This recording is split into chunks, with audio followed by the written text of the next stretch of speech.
ನಮಸ್ತೆ ಸ್ನೇಹಿತರೆ, welcome back to my YouTube channel. ಇದೇ ಶನಿವಾರ 16ನೇ ತಾರೀಕು ಶನಿ ಜಯಂತಿ, ಶನಿ ಅಮಾವಾಸ್ಯೆ ಕೂಡ ಬಂದಿದೆ. ಅವತ್ತಿನ ದಿನ ಅಮಾವಾಸ್ಯೆ ಕೂಡ ಇದೆ. ಶನಿ ಜಯಂತಿ ಕೂಡ ಅವತ್ತೇ ಬಂದಿರೋದ್ರಿಂದ ಇದು ಶನಿ ಅಮಾವಾಸ್ಯೆ ಅಂತನಾದರೂ ಕರೀತಾರೆ. ಶನೇಶ್ವರ ಸ್ವಾಮಿ ಜಯಂತಿ ಆ ದಿನ ಹುಟ್ಟಿದ್ದು ಅಂತಲೂ ಕೂಡ ಹೇಳ್ತಾರೆ. ಜ್ಯೇಷ್ಠ ಮಾಸದಲ್ಲಿ ಬರುವಂಥ ಅಮಾವಾಸ್ಯೆನ ಜ್ಯೇಷ್ಠ ಅಮಾವಾಸ್ಯೆ ಅಂತಲೂ ಕೂಡ ಕರೀತಾರೆ. ಈ ಮೂರು ಹೆಸರುಗಳನ್ನು ಕೂಡ ಅಮಾವಾಸ್ಯೆಗೆ ಕರೆಯಲಾಗುತ್ತೆ. ಈಗ ಬನ್ನಿ ನೋಡೋಣ, ತಿಥಿ ಯಾವಾಗ ಆರಂಭವಾಗಿ ಅಮಾವಾಸ್ಯೆ ಯಾವಾಗ ಮುಕ್ತಾಯ ಆಗುತ್ತಂತೆ ನೋಡೋಣ. ಶನಿವಾರ ಅಮಾವಾಸ್ಯೆ ಬಂದಿರೋದು 5:10 ನಮಗೆ ಅಮಾವಾಸ್ಯೆ ಶುರುವಾಗಿ ಭಾನುವಾರ 1:30 ಮುಕ್ತಾಯ ಆಗುತ್ತೆ 17ನೇ ತಾರೀಕು. ಸೊ ನಮಗೆ ಸಂಪೂರ್ಣವಾಗಿ 16ನೇ ತಾರೀಕೆ ಬಂದಿರೋದ್ರಿಂದ ಶನಿವಾರನೇ ನಾವು ಶನಿ ಜಯಂತಿಯನ್ನು ಮಾಡಲಾಗುತ್ತೆ. ಅಮಾವಾಸ್ಯೆ ಕೂಡ ಅವತ್ತೇ ಬಂದಿರೋದು. ಅಮಾವಾಸ್ಯೆ ಮತ್ತು ಶನಿ ದೇವರ ಜಯಂತಿ ಕೂಡ ಬಂದಿರೋದು ತುಂಬ ವಿಶೇಷ ಅಂತ ಹೇಳಲಾಗುತ್ತೆ. ಇದು 13 ವರ್ಷಕ್ಕೊಮ್ಮೆ ಈ ಥರ ಶನಿವಾರ ಶನಿದೇವರ ಜಯಂತಿ ಮತ್ತು ಅಮಾವಾಸ್ಯೆ ಎರಡು ಒಟ್ಟೊಟ್ಟಿಗೆ ಬರುವಂತಹದ್ದು ತುಂಬ ಕಾಕತಾಳೀಯ ಮತ್ತು ರೇರ್ ಅಂತ ಹೇಳಲಾಗುತ್ತೆ.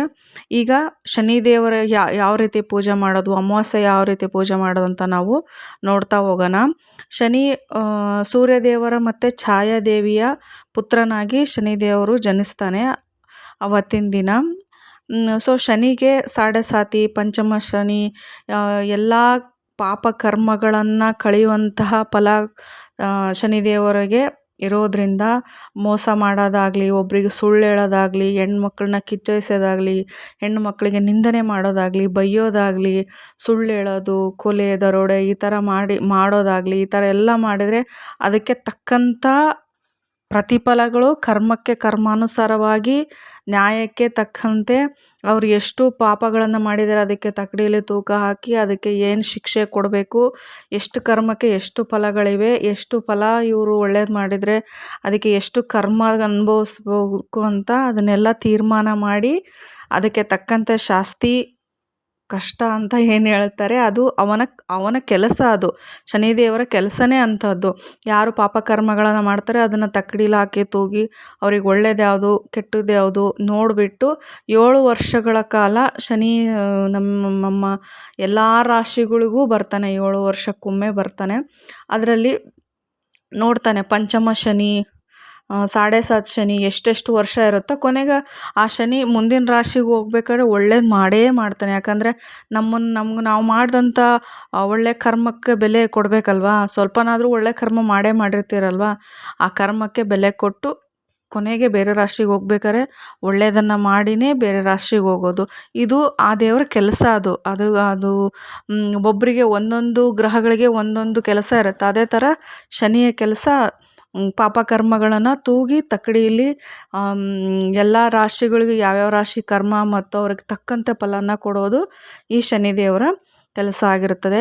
ಅವತ್ತು ಯಾವ ರೀತಿ ಅಮಾವಾಸ್ಯೆ ಮಾಡಬೇಕು ಅಥವಾ ಶನಿ ಜಯಂತಿ ಬಂದಿರೋದನ್ನ ಯಾವ ರೀತಿ ಪೂಜೆ ಬೇಕಂತ ನೋಡ್ತಾ ಹೋಗೋಣ. ಬೆಳಗ್ಗೆನೇ ನೀವೆಲ್ಲ ಮನೆಯನ್ನೆಲ್ಲ ಶುದ್ಧಿ ಮಾಡಿಕೊಂಡು, ದೇವ್ರ ಮನೆಯೂ ಶುದ್ಧಿ ಮಾಡಿಕೊಂಡು, ನೀವೇನಾದರೂ ಶನಿಶ್ವರ ಸ್ವಾಮಿ ಫೋಟೋ ಇದ್ದರೆ ಇಲ್ಲ ಮೂರ್ತಿ ಏನಾದರೂ ಇಟ್ಟಿದ್ದರೆ, ಕೆಲವರು ಇಡಲ್ಲ, ಜಾಸ್ತಿ ಪೂಜೆ ಮಾಡಲ್ಲ, ಇಲ್ಲ ಅಂದರೂ ಪರವಾಗಿಲ್ಲ, ಮಾಮೂಲಿ ಮನೇಲಿರೋ ದೇವರು ಆಂಜನೇಯ ಇದ್ದರೂ ಪರವಾಗಿಲ್ಲ, ಪೂಜೆ ಮಾಡಿಬಿಟ್ಟು ಶನಿದೇವರ ಪುಸ್ತಕ ಸಿಗುತ್ತೆ, ಕತೆ ಪುಸ್ತಕ ಅಂತ ಬುಕ್ ಸ್ಟಾಲಲ್ಲಿ ಇರುತ್ತೆ, ಕೇಳಿದರೆ ಕೊಡ್ತಾರೆ. ಓದೋಕ್ಕೇನಾದರೂ ನಿಮ್ಗೆ ಇಂಟ್ರೆಸ್ಟ್ ಇದ್ದರೆ ಓದಬೇಕು, ನಾನು ಶನೇಶ್ವರ ಮಹಾತ್ಮೆ ಏನು ಕೇಳಬೇಕು, ಇಲ್ಲ ಕೆಲವೊಬ್ಬರು ಓದೋರು ಇರ್ತಾರೆ, ಅವ್ರನ್ನ ಕರೆಸ್ಬೋದು. ನೀವು ಆ ಥರ ಕರೆಸ್ಬಿಟ್ಟು ಓದಿಸ್ಬೋದು. ಶನಿ ಮಹಾತ್ಮೆ ಓದೋರು ಇರ್ತಾರೆ. ನಿಮಗೆ ಟೈಮ್ ಇದೆ ಅಂದರೆ ನೀವೇ ಓದ್ಬೋದು. ಈ ಥರ ಆವತ್ತಿನ ದಿನ ಕತೆ ಪುಸ್ತಕನ ಅದು ಯಾವ ರೀತಿ ಜನನ ಆಯಿತು, ಅವರ ಕೆಲಸ ಈ ಕಾರ್ಯಗಳೇನು, ಅವ್ರು ಏನು ಮಾಡ್ತಾಯಿದ್ರು ಅದೆಲ್ಲ ಆ ಪುಸ್ತಕದಲ್ಲಿ ಹೇಳಲಾಗುತ್ತೆ, ಬರೆಯಲಾಗುತ್ತೆ. ಅದನ್ನು ನೀವು ಬೇಕಾದ್ರೆ ದೇವ್ರ ಮುಂದೆ ಕೂತ್ಕೊಂಡು ಓದ್ಬೋದು. ಇಲ್ಲಪ್ಪ ನಮಗೆ ಅಷ್ಟೊಂದು ಟೈಮ್ ಇಲ್ಲ, ನಾವು ಅಷ್ಟೊಂದು ಮಾಡೋಕ್ಕಾಗಲ್ಲ ಅನ್ನೋರು ಓಂ ಶಂ ಶನೇಶ್ವರಾಯ ನಮಃ ಈ ಮಂತ್ರನ ಅಟ್ಲೀಸ್ಟ್ 108 ಸತಿನ ಆಗಲಿ, 101 ಸತಿ ಆಗಲಿ, 501 ಸತಿ ನಿಮ್ಗೆ ಎಷ್ಟು ಅನುಕೂಲ ಆಗುತ್ತೋ ಅಷ್ಟು ಹೇಳ್ಬೋದು. ನಮ್ಗೆ ಆ ಥರ ಕತೆ ಎಲ್ಲ ಓದೋಕ್ಕಾಗಲ್ಲ, ಟೈಮ್ ಇಲ್ಲ ಅನ್ನೋರು ಓಂ ಶಂ ಶನೇಶ್ವರಾಯ ನಮಃ ಅಂತ ಹೇಳ್ಬೋದು. ಮಾಮೂಲಿ ಅಮಾವಾಸ್ಯೆ ಪೂಜೆ ಮಾಡಿ ಮನೆಯನ್ನೆಲ್ಲ ಶುದ್ಧ ಮಾಡಿಕೊಂಡು ದೇವ್ರ ಮನೆ ಮುಂದೆ ಕೂತ್ಕೊಂಡು ಈ ಥರ ಹೇಳುವಂತಹದ್ದು. ಆಮೇಲೆ ಅಮಾವಾಸ್ಯೆಗೆ ನಿಂಬೆಹಣ್ಣು ಬಾಗಿಲಲ್ಲಿಟ್ಟು ದೃಷ್ಟಿ ತೆಗೆದು ಕಟ್ ಮಾಡಿ ಗುಂಬಳಕಾಯಿನ ಮನೆಗೆ ದೃಷ್ಟಿ ಆಗದಂಗೆ ನೋಡ್ಕೊಳ್ಳಿ. ಅದನ್ನು ಒಡೆದು ಇಡಬಹುದು ದೇವ್ರ ಬಾಗಿಲ ಮುಂದೆ. ದೇವರಿಗೆ ಆಗಲಿ ಧೂಪ ದೀಪ ನೈವೇದ್ಯನ ಹಾಕಿಬಿಟ್ಟು ನೀವು ಸಂಜೆ ಶನೇಶ್ವರ ದೇವಸ್ಥಾನಕ್ಕೆ ಹೋಗ್ಬೇಕಾಗುತ್ತೆ. ಹೋಗ್ಬಿಟ್ಟು ಎಳ್ಳು ಬತ್ತಿ 9 ಎಳ್ಳು ಬತ್ತಿ ನೀವೇ ಮನೆಯಲ್ಲಿ ಮಾಡ್ತೀನಿ ಅಂದ್ರೂ ಓಕೆ, ಇಲ್ಲ ಅಲ್ಲಿ ದೇವಸ್ಥಾನದಲ್ಲಿ ಸಿಗುತ್ತೆ. 9 ಎಳ್ಳು ಬತ್ತಿನ ಹಚ್ಚುವಂಥದ್ದು, ಬೆಳಗ್ಗೆ ಆದರೂ ಸರಿ ಸಾಯಂಕಾಲ ಆದರೂ ಸರಿ. ಕಪ್ಪು ಉದ್ದು ಅಂತ ಬರುತ್ತೆ, ಅದು ದೇವರಿಗೆ ಇಷ್ಟ. ಒಟ್ಟು ಕಪ್ಪು ಏನಿದೆ ಅದು ಶನಿಗೆ ಇಷ್ಟವಾದಂತಹದ್ದು. ಈಗ ಎಳ್ಳೆಣ್ಣೆ ಬೇಕಾದ್ರೆ ನೀವು ಶನೇಶ್ವರ ದೇವಸ್ಥಾನಕ್ಕೆ ದಾನವಾಗಿ ಕೊಡಬಹುದು, ಎಳ್ಳು ಬತ್ತಿ ಹಚ್ಬೋದು. ಕಪ್ಪು ಉದ್ದು ತಗೊಂಡೋಗ್ಬಿಟ್ಟು ಶನೇಶ್ವರ ದೇವಸ್ಥಾನ ಮುಂದೆ ಇಟ್ಬಿಟ್ಟು, ಇಲ್ಲ ಅರ್ಚಕರಿಗೆ ಕೊಟ್ಟು ಹೂವು ಹಣ್ಣು ಎಲ್ಲ ಕೊಟ್ಬಿಟ್ಟು ಅರ್ಚನೆಯನ್ನು ಮಾಡಿಸ್ಕೊಂಡು ಬರಬಹುದು ನೀವು ಅಲ್ಲೇ ದೇವಸ್ಥಾನದಲ್ಲಿ. ನೀವೇನಾದರೂ ದಾನ ಧರ್ಮ ಮಾಡ್ತೀವಿ ಅಂತಂದರೆ ತುಂಬ ಒಳ್ಳೆಯದಾದಂತಹ ದಿನ ಇವತ್ತಿನ ದಿನ. ಯಾರಿಗಾನ ಕೊಡೋದಾದರೆ ವಯಸ್ಸಾದವ್ರಿಗೆ ದಾನ ಮಾಡಿ, ಇಲ್ಲ ಚಿಕ್ಕ ಚಿಕ್ಕ ಮಕ್ಕಳು ಇರ್ತಲ್ಲ ಅವ್ರಿಗೇನಾದರೂ ನಿಮ್ಮ ಕೈಲಾದರೆ ಸಹಾಯವನ್ನು ಮಾಡಿ. ಈ ರೀತಿ ಶನೇಶ್ವರ ಸ್ವಾಮಿಯ ಜಯಂತಿ ಆಗಲಿ, ಶನೇಶ್ವರ ಸ್ವಾಮಿಯ ಮಹಿಮೆ ಆಗಲಿ, ನೀವು ಮನೆಯಲ್ಲೇ ಆದರೂ ಆವತ್ತಿನ ದಿನ ಶನೇಶ್ವರ ದೇವಸ್ಥಾನದಲ್ಲಿ ಕತೆ ಪುರಾಣಗಳು ಮಹಾತ್ಮೆ ಕೂಡ ಹೇಳಲಾಗುತ್ತೆ. ನೀವು ಮನೆಯಲ್ಲಿ ಮಾಡೋಕ್ಕಾಗಲ್ಲ ಅಂದರೆ ದೇವಸ್ಥಾನಕ್ಕೆ ಹೋಗ್ಬಿಟ್ಟು ಅಲ್ಲಿ ಬೇಕಾದ್ರೆ ಪುರಾಣ ಮಹಾತ್ಮೆಯನ್ನು ಹೇಳ್ತಿದ್ರೆ ಯಾವ್ದಾದ್ರು ದೇವಸ್ಥಾನದಲ್ಲಿ ಕೂತ್ಕೊಂಡ್ಬಿಟ್ಟು ಸ್ವಲ್ಪ ಹೊತ್ತು ಕೇಳಿ ಬನ್ನಿ, ಮನಸ್ಸಿಗೆ ನೆಮ್ಮದಿ ಅನಿಸುತ್ತೆ. ನೀವು ಎಷ್ಟೇ ಒಳ್ಳೆ ಕೆಲಸ ಮಾಡಿ ಏನೇ ಮಾಡಿದ್ರೂ ಸುಳ್ಳು ಹೇಳೋದು, ಮೋಸ ಮಾಡೋದು, ಬೇರೆಯವ್ರಿಗೆ ನಿಂದನೆ ಮಾಡೋದು ಮಾಡಿದ್ರೆ ಶನಿ ಅದಕ್ಕೆ ತಕ್ಕಂಥ ಪ್ರತಿಫಲನ ಕೊಟ್ಟೇ ಕೊಡ್ತಾನೆ, ಯಾರಿಗೂ ಬಿಡೋಲ್ಲ. ಹಂಗಂತ ಏನು ಹೆದರ್ಕೊಳ್ಳೋ ಅವಶ್ಯಕತೆ ಇಲ್ಲ. ಅವ್ರ ಕೆಲಸನ ಅವ್ರು ಮಾಡ್ತಾ ಇರ್ತಾರೆ. ನಾವು ಒಳ್ಳೆತನದಾಗಿದ್ದರೆ, ಒಳ್ಳೆಯದನ್ನು ಮಾಡಿದರೆ ಅದಕ್ಕೆ ತಕ್ಕ ಫಲನೂ ಶನೇಶ್ವರ ಸ್ವಾಮಿ ನೀಡ್ತಾರೆ. ಇದಾಗಿತ್ತು ಇವತ್ತಿನ ಮಾಹಿತಿ. ಅವತ್ತಿನ ದಿನ ಅಮಾವಾಸ್ಯೆ ಇರೋದರಿಂದ ದೇವಸ್ಥಾನಕ್ಕೆ ಹೋಗಿ ಬರಬಹುದು. ಶನಿವಾರ ಆಗಿರೋದ್ರಿಂದ ನಮ್ಗೆ ಶನೇಶ್ವರ ದೇವಸ್ಥಾನ ಎಲ್ಲೂ ಸಿಕ್ಕಿಲ್ಲ ಅಂದರೆ ಅಟ್ಲೀಸ್ಟ್ ಆಂಜನೇಯ ಸ್ವಾಮಿ ದೇವಸ್ಥಾನ ಇರುತ್ತಲ್ಲ ಅಲ್ಲಿ ಹೋಗ್ಬಿಟ್ಟು ತುಳಸಿನ ಕೊಟ್ಬಿಟ್ಟು ಆಂಜನೇಯಗೆ ಅರ್ಚನೆ ಮಾಡಿಸ್ಕೊಂಬರಬಹುದು.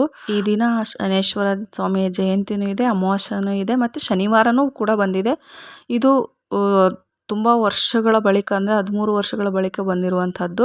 ಆ ದಿನ ಅಮಾವಾಸ್ಯೆ ಪೂಜೆ ಮಾಡೋರು ರೆಗ್ಯುಲರಾಗಿ ಯಾವ ಥರ ಮಾಡ್ತಾರೆ ಅದೇ ಥರ ಮಾಡಿ, ಶನೇಶ್ವರ ಜಯಂತಿ ಇರೋದ್ರಿಂದ ಸ್ವಲ್ಪ ಎಕ್ಸ್ಟ್ರಾ ಶನೇಶ್ವರ ಸ್ವಾಮಿಯ ಪೂಜೆಯನ್ನು ಮಾಡಬೇಕಾಗುತ್ತೆ. ಶನಿವಾರ ಆಗಿ ಭಾನುವಾರ ಕಳೆದು ಸೋಮವಾರದಿಂದ ನಮಗೆ ಅಮಾವಾಸ್ಯೆಯಾಗಿ ಮಾರದಿನವೇ ನಮಗೆ ಅಧಿಕ ಮಾಸ ಶುರುವಾಗುತ್ತೆ. ಆದ್ದರಿಂದ ಈ ಪೂಜೆಯನ್ನು ಮಾಡುವಂಥದ್ದು.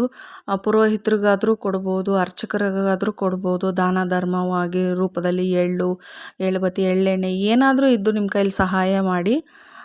ಶನೇಶ್ವರ ಸ್ವಾಮಿಯ ಕೃಪೆಗೆ ನೀವು ಪಾತ್ರರಾಗಿ. ಓಂ ಶಂ ಶನೇಶ್ವರಾಯ ನಮಃ. ಇದಾಗಿತ್ತು ಇವತ್ತಿನ ಈ ವಿಡಿಯೋ. ಮತ್ತೆ ಸಿಗ್ತೀನಿ ಮುಂದಿನ ಒಂದು ಒಳ್ಳೆಯ ವಿಡಿಯೋದೊಂದಿಗೆ. ಎಲ್ಲರಿಗೂ ಧನ್ಯವಾದಗಳು. ಪ್ಲೀಸ್ ನನ್ನ ವಿಡಿಯೋನ ಲೈಕ್ ಮಾಡಿ, ಶೇರ್ ಮಾಡಿ. ಪ್ಲೀಸ್ ನನ್ನ ಚಾನಲ್ನ ಸಬ್ಸ್ಕ್ರೈಬ್ ಮಾಡಿ. ಎಲ್ಲರಿಗೂ ಧನ್ಯವಾದಗಳು.